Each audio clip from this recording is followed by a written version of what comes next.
এই শোনো, আগুনটা তো আমরা লাগাইনি এসে। কে বলেছে তোমায়? তুমি সব ঠিক করবে? So what? কে ভাই তুমি?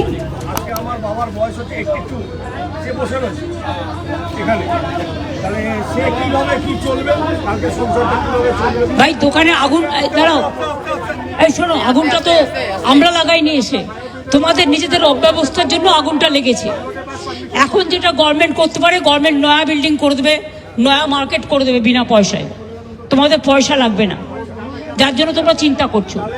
দুই হচ্ছে আমরা টেম্পোরারি মার্কেট, টেম্পোরারি যতক্ষণ নতুনটা না হচ্ছে টেম্পোরারি মার্কেট তৈরি করে দেবে, এবং যাদের যাদের দোকান ছিল, যাদের পড়ে গেছে, হ্যাঁ তুমি টেম্পোরারি দোকান করছো তো, তোমাদের টেম্পোরারি করে দেওয়া হচ্ছে তো একটা জায়গায়। কে বলেছে তোমায়? তুমি সব ঠিক করবে? কে ভাই তুমি? So what? So what? তোমার দোকানে আগুন লেগেছে, আমরা তো সিম্প্যাথেটিক। গভর্নমেন্টেরও তো কতগুলো প্রসিডিওর আছে। একটা মার্কেট তৈরি করতে যে টাইম টেম্পোরারি লাগবে, এটা তো তোমার পার্মানেন্ট হচ্ছে না।